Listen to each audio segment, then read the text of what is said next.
Halo teman Oke, jumpa lagi di channel kami Oke Laundry. Channel yang membahas tentang tips dan trik tentang usaha laundry bagi pemula.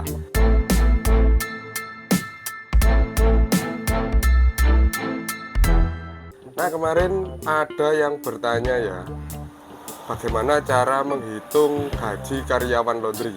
Nah, untuk itu kita akan membuatkan dan sharing video tentang bagaimana cara menggaji karyawan laundry. Mari kita simak video berikut ini, dan seperti biasa jangan lupa like, komen, dan subscribe. Nah, untuk menggaji karyawan laundry itu ada banyak cara ya teman-teman. Ada yang harian, ada juga yang mingguan, ada juga yang bulanan. Nah, untuk nominalnya itu tergantung dari daerahnya masing-masing ya teman-teman. Kita bisa melihat pasaran di daerah kita masing-masing karena di semua daerah itu berbeda. Nah, kebetulan di Oke Laundry sendiri di daerah Mojokerto itu untuk gaji bulanan itu gaji awal sekitaran antara 900. Nah, untuk gaji 900 di awal itu kita bisa melihat kinerja karyawan kita seperti apa. Apabila karyawan itu sregep, bisa apa, akas itu apa bahasa Indonesia? Nah, ya, karyawan kita rajin, kita bisa menaikkannya secara bertahap ya teman-teman, untuk bulan keempat, bulan kelima, dan seterusnya. Dan apabila bulanan itu mungkin bisa mematok dengan harga pasaran sama yang kayak ART ya, asisten rumah tangga, itu pasarannya berapa lah, itu bisa kita jadikan patokan untuk buat karyawan laundry yang bagian cuci atau setrika. Dan yang kedua, ada juga cara gaji mingguan. Nah, gaji mingguan itu ya sama, misalnya gajinya itu 900, kita bagi 4 aja dan kita ngasihnya tiap minggu. Ya seperti itu, ya nggak beda jauh sama bulanan, cuman kita ngasihnya secara mingguan. Jadi tiap hari Sabtu mereka gajian, total berapa langsung kita kasihkan. Dan untuk harian biasanya juga ada juga karyawan yang minta gaji mereka diberikan secara harian. Cara menghitungnya bagaimana? Yaitu tadi 900 dibagi 26 hari kerja ya teman-teman. Nah, itu ketemunya per harinya berapa. Dan juga untuk lemburan biasanya setelah dibagi 26 hari kerja itu tadi ketemu berapa, itu nanti kita bagi lagi 7 jam kerja. Nah, itu bisa ketemu bagaimana menggaji lembur karyawannya berapa. Itu nanti ketemu. Jadi misalnya ketemunya Rp5.000, misal mereka lembur 4 jam, ya dikali 5.000 dikali 4 bisa kita tambahkan sebesar nominal Rp2.000. Nanti kita bisa buatkan oret-oretan ya, bisa dilihat agar lebih jelas. Dan ada juga gaji karyawan laundry itu secara borongan itu dihitung per kilo. Untuk upah setrika biasanya Rp1.000 per kilo, itu setrika sekalian packingnya juga.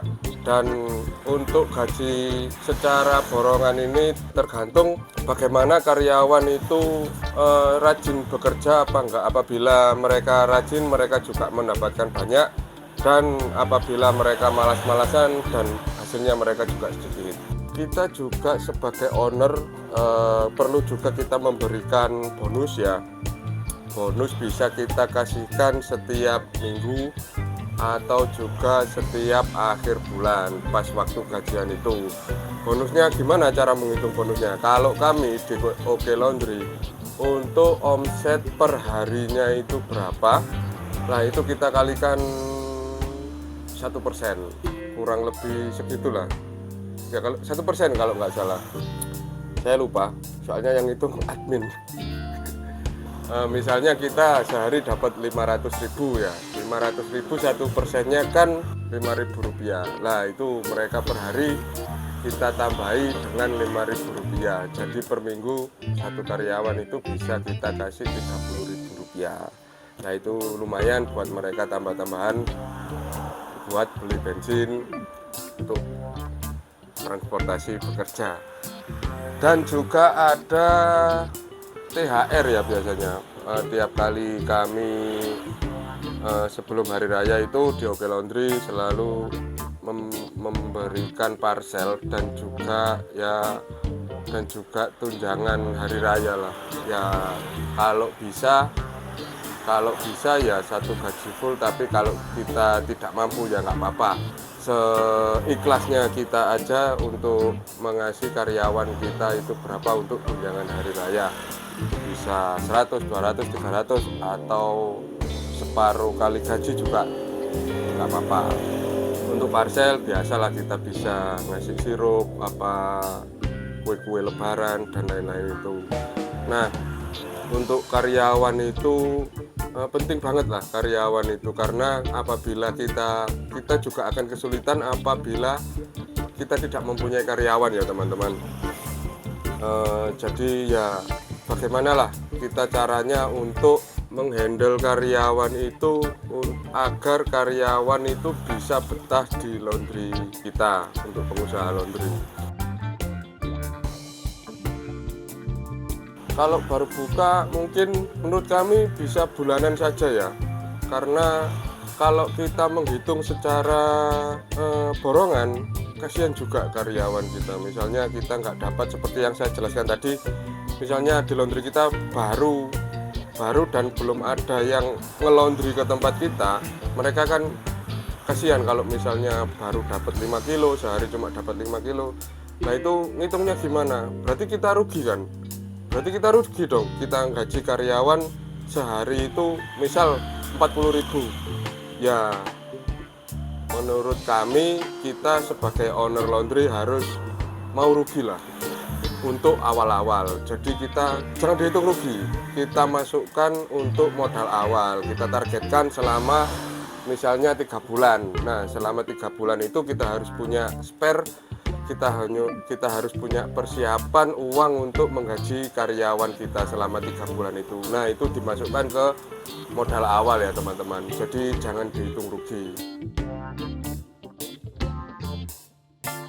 Nah untuk kalau misalnya karyawan izin apa sakit, biasanya kita nggak menggaji mereka. Apabila ya kita misalnya sakitnya apa, mungkin kita bisa membantu uang obat uang apa gitu ya, seikhlasnya kita saja lah gitu.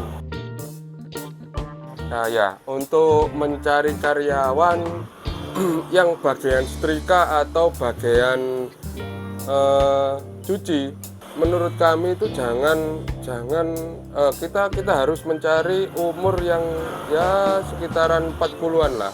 Kenapa?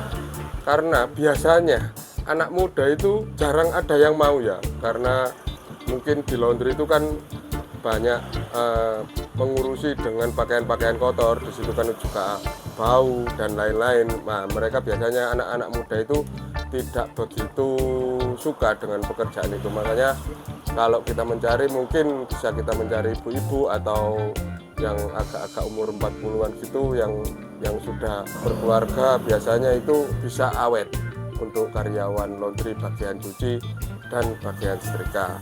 Tapi untuk misalnya kita pengen bagian kasir, kita bisa meng-hire anak-anak muda atau anak-anak yang baru lulus. Itu biasanya kan pinter-pinter sosmed, pinter hitung-hitungan, pinter pembukuan. Nah di situ kalau di Oke Laundry biasanya untuk bagian kasir dan penerimaan kita merekrut karyawan yang sekitaran umur segituan lah, habis fresh graduate yang baru selesai lulus sekolah, atau yang sambil kuliah juga kan, itu bisa untuk buat kasir dan pembukuan kita.